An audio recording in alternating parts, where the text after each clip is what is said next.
impuesto en México que a simple vista parece uno más del montón, pero en realidad está en el centro de unos debates económicos gigantescos e incluso llegó hasta la Suprema Corte. Hablamos de un impuesto que le pega directo a la creación de empleos formales, y hoy vamos a meternos de lleno a ver por qué arma tanto pero tanto revuelo.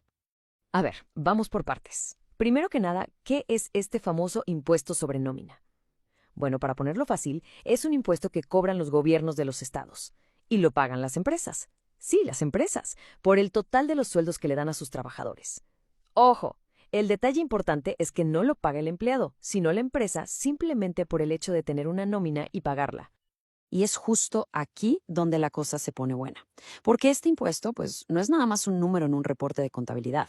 No, no. El gran debate entre los que saben es si esta carga fiscal no es, en el fondo, como un freno de mano para la economía, uno que impide que se creen más y mejores empleos formales en México.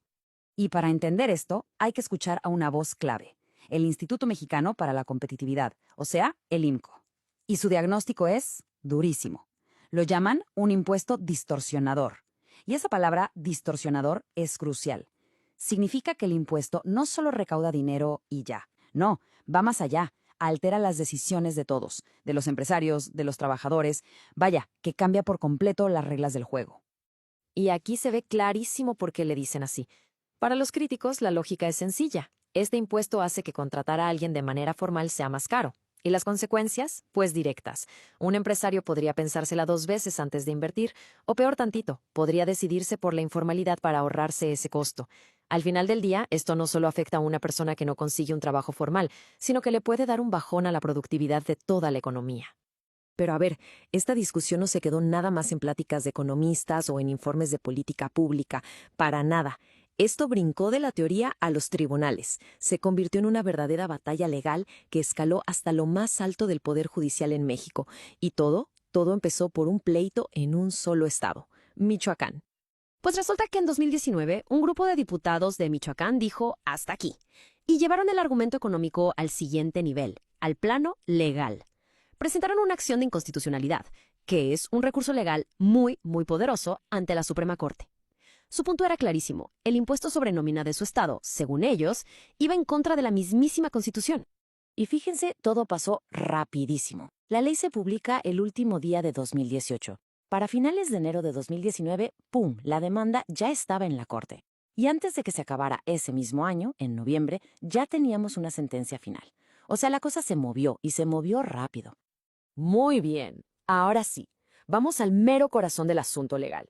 ¿De qué se quejaban exactamente estos diputados? No era solo que el impuesto fuera un problema económico, no. Su acusación iba mucho más al fondo. Decían que era injusto de raíz y que rompía con 2 principios básicos, sagrados, de la Constitución.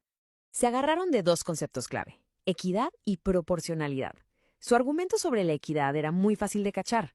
¿Cómo es posible, decían, que una tiendita con 5 empleados pague la misma tasa de impuesto que una empresa gigante con 500?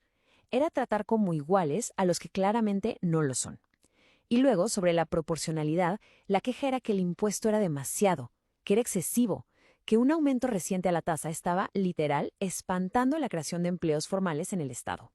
Con estos 2 argumentos tan fuertes sobre la mesa, todos los ojos se voltearon hacia la Suprema Corte.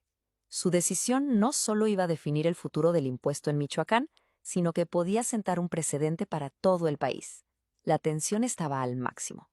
Y la decisión final de los ministros se centró en una pregunta que parece simple, pero que lo es todo. ¿Qué es lo que este impuesto está cobrando en realidad? La Corte analizó el problema y llegó a la conclusión de que la respuesta no estaba en qué tan grande es la empresa o cuánta gente emplea, sino en el acto mismo que genera el impuesto. Y aquí es donde la Corte de verdad desmenuza el problema y le responde punto por punto a los legisladores. Sobre la equidad dijeron, momento, el impuesto no grava cuántos empleados tienes, sino la cantidad de dinero que gastas en pagarles. Y bajo esa lógica, todos los que gastan en nómina son tratados igual. Y sobre la proporcionalidad, el argumento fue igual de directo. Si una empresa gasta más en salarios, es una señal de que tiene más capacidad para pagar. Por lo tanto, es justo que paguen más impuestos. Lógica pura. Y todo este rollo legal de la Corte, toda esta defensa del impuesto, no se queda nomás en palabras, ¿eh? Se convierte en algo muy real, como esto que vemos, el periódico oficial del Estado. Es aquí, en estos papeles, donde las leyes y las decisiones de los jueces se hacen oficiales, se vuelven la regla para todos. Es el recordatorio de que estas discusiones, que parecen tan abstractas, tienen consecuencias bien concretas. Así que al final de todo este camino, el veredicto fue contundente. La Suprema Corte de Justicia de la Nación dijo que el impuesto sobre nómina de Michoacán era perfectamente constitucional. El reclamo de los legisladores en términos legales no tenía fundamento. La ley se quedaba. Fin de la batalla legal. Pero, y aquí viene lo interesante, que se acabe la batalla en los tribunales no significa que se acabe el debate. Y este es el gran punto de toda esta historia. La Corte resolvió el asunto legal, dio su veredicto, pero dejó vivita y coleando la enorme tensión que hay entre lo que es legal y lo que quizá es mejor para la economía. Entonces, ¿con qué nos quedamos de todo esto? Pues con varias lecciones importantes. Primero, el impuesto sobre nómina está bien amarrado legalmente.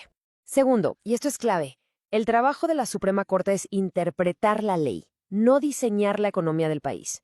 Un impuesto puede ser 100% constitucional y al mismo tiempo ser muy cuestionado por sus efectos económicos. Y por eso el gran debate sobre si este impuesto ayuda o estorba la creación de empleos en México, bueno, este sigue más vivo que nunca. Lo que nos deja con la pregunta del millón, esa que queda flotando en el aire. Si un impuesto es legal, pero hay buenos argumentos de que le pone el pie a la economía, ¿quién es el responsable de cambiar las cosas? La Corte ya nos dijo que ellos no. La respuesta entonces parece que no está en los juzgados, sino en las manos de quienes diseñan nuestras políticas y hacen nuestras leyes.